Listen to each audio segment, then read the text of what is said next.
that would shape Pakistan's foreign policy discourse has undoubtedly borne fruit over the past 5 decades. Its analysis of key geopolitical trends, particularly those of significance to Pakistan in our region, have been highly regarded by the Foreign Office and the government in general. I would also like to acknowledge all the eminent chairs and director generals, research faculty, and staff who have contributed to the Institute's work at various points and helped it evolve into a premier think tank for Pakistan. Distinguished guests, the world today is beset by interlocking food, fuel, financial crises, and the existential threat. Food, fuel, financial crises, and the existential threat of climate change. The most distinguishing feature of our times is the intensifying great power contestation, which has in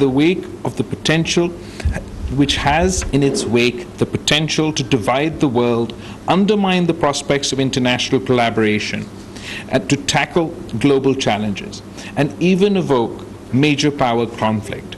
If the current trends are not checked and reversed, I dread that we might end up losing the world as we know it, while seeking to preserve the current world order. Pakistan's foreign policy, therefore, must be imaginative, multidimensional, and flexible enough to adapt to the rapidly transforming geopolitical landscape across the globe. Distinguished participants, when the government assumed office in April 2022, it faced the serious challenges on the diplomatic front.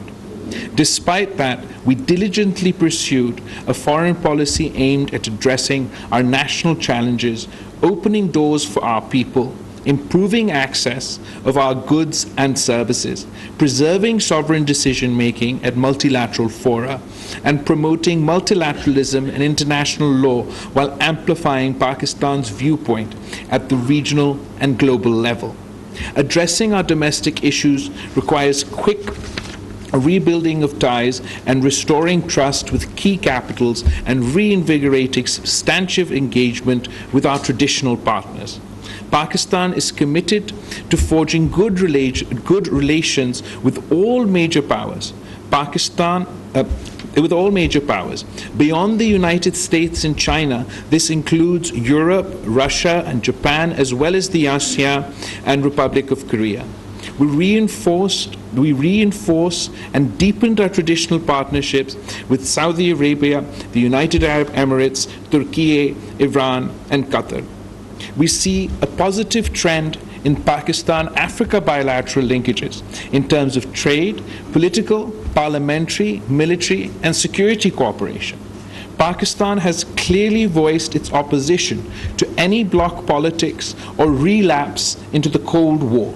Forging military alliances and assigning the role of net security provider to some countries at the expense of others is fraught with grave consequences. In our view, the main driver for international relations should be cooperation, not confrontation. There is everything to be gained from economic interdependence and peaceful coexistence, and everything to lose from a mindless drift into confrontation and conflict. We hope prudence will prevail and the world will step back from the precipice. The all-weather strategic cooperative partnership between Pakistan and China has been enduring and mutually beneficial over several decades. China remains a steadfast and reliable partner, and our bilateral ties continue to strengthen across myriad fields. Pakistan is fully committed to ensuring the success of the China-Pakistan Economic Corridor, which has a transformational effect as it completes its first decade this year. The China-Pakistan Economic Corridor's extension to Afghanistan and beyond, further west, would help significantly advance our agenda of connectivity and economic integration. There has also been positive momentum in the Pakistan-US relationship, and the new government The new government took over when the momentum of bilateral ties had been stalled. Proactive outreach resulted in high-level visits from both sides. We are confident that de-hyphenization of relations with the United States will further contribute to strengthening our bilateral relations. With Russia, Pakistan continues to build a relationship based on trust, understanding, and close cooperation on regional and international issues of common concern. There is so much potential to be realized, there's so much potential to be realized across multiple sectors. As a friend of both Russia and Ukraine, we hope that there will be a move towards peaceful resolution of the ongoing conflict through dialogue and diplomacy.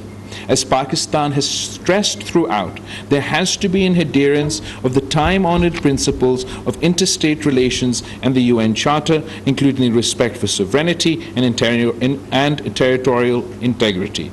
Europe had forsaken war. We earnestly hoped the current drift would be reversed and a beginning would be made towards addressing mutual concerns and building sustainable peace in Europe again. As for our relationship with India is concerned, currently it is marked by an atmosphere of mistrust, primarily due to India's illegal and unilateral actions of August 2019. Pakistan is committed to having cooperative and good neighborly relations with India on the basis of mutual respect and sovereign equality.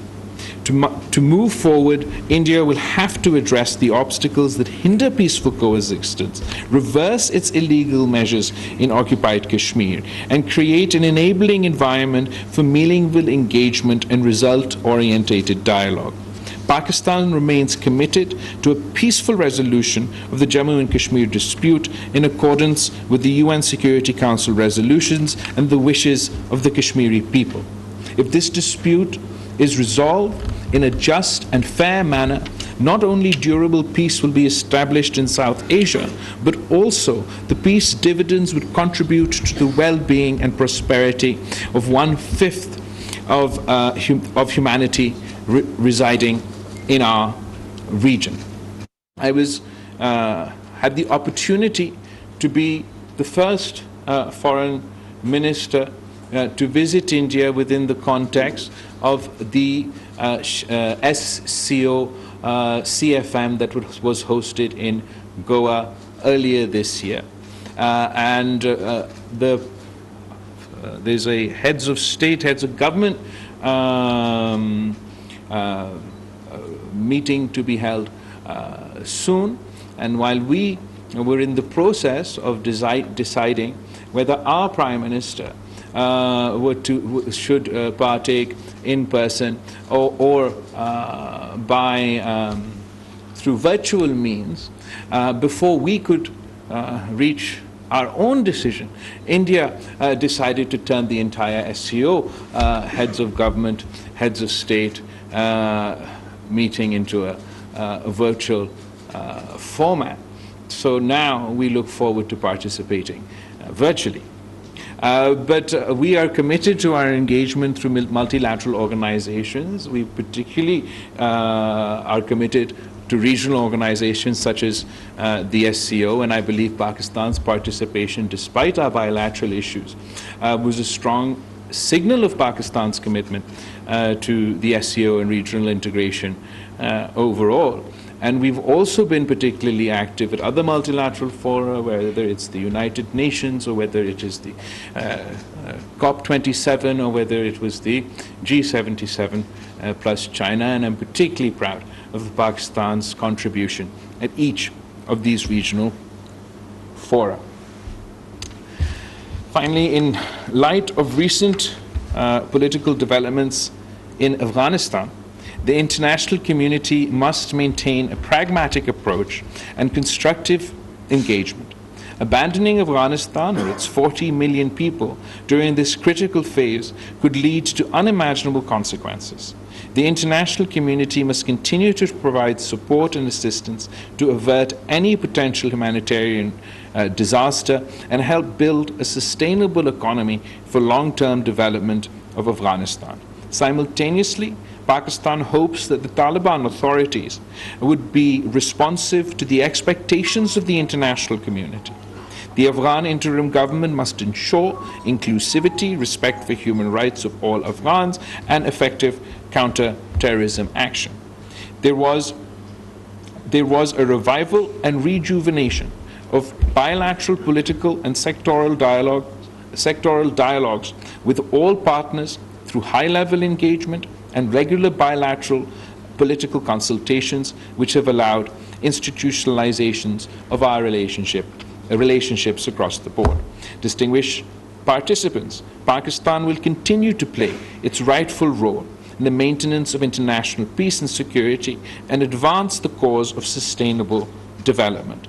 I have the full confidence that the ISSI will continue to thrive, adapt, and remain at the forefront of strategic research and policy analysis. I extend my heartfelt congratulations to the ISSI family on this Golden Jubilee celebrations, and again, conclude by reiterating the pledge that the Institute will continue to have our support and my patronage going forward. Thank you very much. आपने मुझे कोई किताब पसंद की? इधर वज़ीर ख़ारिजा बिलावल